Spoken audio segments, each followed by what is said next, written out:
Hey guys, I'm thrilled to have back on the line Bob Chapman from the International Forecaster. Welcome back, Bob. Well, thank you very much. And again, it's very nice to be here. Well, we love having you, and I tell you what, you've got, as you know, Bob, quite a following. You know, as Orwell said, in a time of universal deceit, telling the truth is a revolutionary act. So thanks for being a truth teller. No, I'm a revolutionary. Well, we could use more of those. I'm really glad to have you back on the line this quickly because I have some really specific things I want to talk to you about. Let's first talk about precious metals. Now, silver is well past 46 at this point, and I'm getting some questions from folks, and I want to run one by you. You ready? I'm ready. Okay, so it goes like this.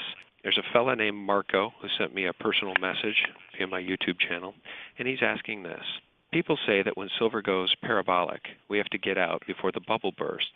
That makes a lot of sense, but wouldn't it be cutting ourselves short if we jumped out too fast when it goes parabolic? Specifically, if the economy is in utter shambles and nothing seems about to change regarding this dismal situation, wouldn't silver continue to be an investment asset protection place of choice? Wouldn't that parabolic movement continue for as long as the economic predicament remains unstabilized and downright horrific?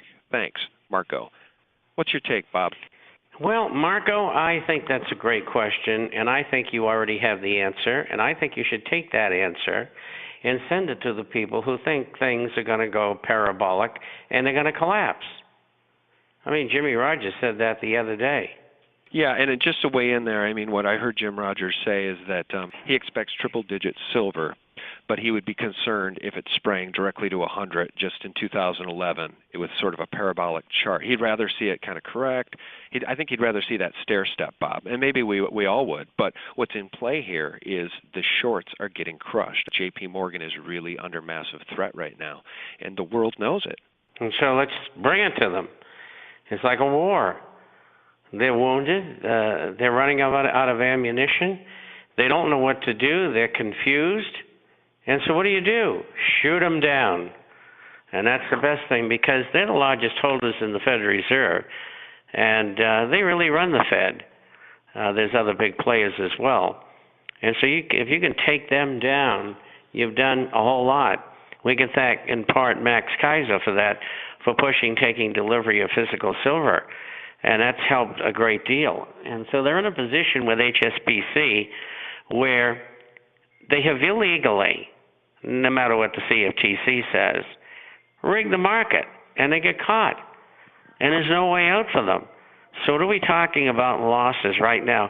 We closed over $46 an ounce yesterday. And incidentally, I bought silver yesterday, just to let you know what I think. I bought some. I bought 50 ounces over the last 2 weeks, Bob. I'm with you.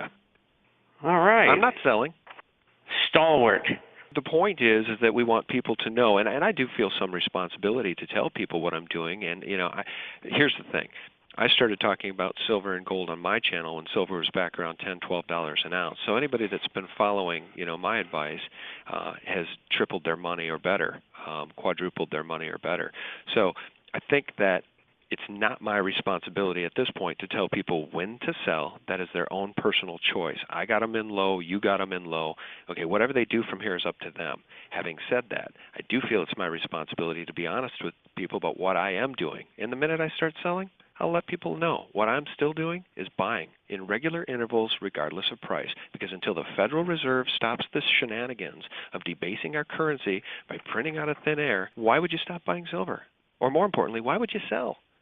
Good point. Well, we closed at 46.69 in the nearest active month, which is May, up 222 on the day. And so the question is, at this point in time, how much money, if there was a capitulation by Morgan and HSBC, how much money had been lost? I figure it's about $90 billion. And at a move up to $60, it'd be $140 billion. Now, those figures may or may not be accurate. The point is, it's a lot of money. And so, what are the choices here? Well, they obviously are not trying to cover their shorts. They're trying to extricate themselves, and it's not working. Nobody's selling. Right. The next thing is, how do we go about settling this thing? Well, they can partially settle and say, look, We don't have the money to cover this thing. We were naked. We have no silver. Do you mind if we settle this thing for 35 cents on the dollar? Second choice, just outright default. Third choice, the Fed steps in, which is owned by these banks, and says, we're going to pay it. We're going to come up with the $90 or $140 billion, and we're going to pay the people off in cash because we don't have any silver either. Mm-hmm. And I don't think that the American publics don't like that very much because they're the ones who are on the hook. And that might get beaten down, so to speak. And if it is, they're going to have to default. All right, let's see what's going to happen in default. Number one, silver futures and perhaps gold futures will stop trading on the COMEX and the LBMA in London. Number two, no gold and silver options will trade. Number three, no derivatives will trade. Number four, who's holding piles of futures, options, and derivatives? None other than SLV, the Exchange Traded Fund, and GLD, the Gold Fund.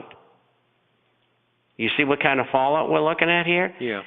This very moment, I can promise you, behind the scenes in Washington and New York, they're having these meetings.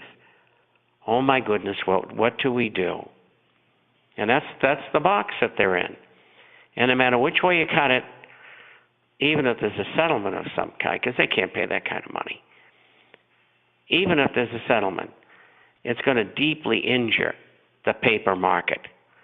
And the silver and gold physical markets are going to take over as the real markets because people won't trust the paper markets anymore. And the only thing that'll be left is gold and silver, coins, bullion, and shares. And that's it. Right. Well, and the shares are being suppressed too, because I think for anybody who's got some high-quality mining stocks like I do, as gold and silver in particular have had a tremendous run over the last month, the mining shares are not responding in kind, and they ought to be. Now, there's a lot of evidence to suggest that hedge funds and different arms of the U.S. government are suppressing the mining shares via naked shorting in an effort to try to stem the hype and to stem the attractiveness and to try to keep those things out of a bull market. What's your take on these mining shares, Bob? When are we going to see these things pop? Well, first of all, it's exactly the same as yours. And the hedge funds are acting on orders from the Treasury or the Fed, one or the other. And they work together all the time, incidentally, and they're outside the jurisdiction of the United States. They can do anything they want. The whole thing is crazy. I mean, why would one even have regulations if you're going to allow people to do that? Yeah. And so, with that said, they are doing that. And they will continue to do it as long as we allow them to do it. Yeah. And you know, how do you stop it? Everybody send a letter to every congressman and tell them, look, this is what's going on. We know it. Stop it. Yeah. Pass legislation to get rid of the executive order which formed under President Reagan in August of 1988, the President's Working Group in Financial Markets. Bring it to an end. The plunge we don't have protection any free markets. Yeah.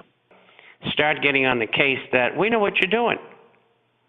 Now, maybe you don't care, but we're going to let you know that someday this thing is going to come to an end, and you people are going to be tried in court for what you've done, stealing from the American people. Right. Well, I think as it relates to the mining shares too, they will probably, the market forces, will correct these prices, and they will go to their true net asset value. They will go to where they need to go, just like silver has. I mean, the silver suppression has not been ended by the CFTC, and yet silver is finding a more reasonable price. It's finding its true market value price, regardless of the suppression. And I think we'll start to see that in the gold and silver mining shares. Bob, I've got a couple of silver mining company stocks that are trading as though silver's at 15. You can make an argument right now these stocks should be worth triple what they're worth. So, and you know what's worse? It's all encompassing. They've gone after everything. Even the mining companies that don't have anything yet, but think they might. It's incredible. I've never seen anything like it. Right.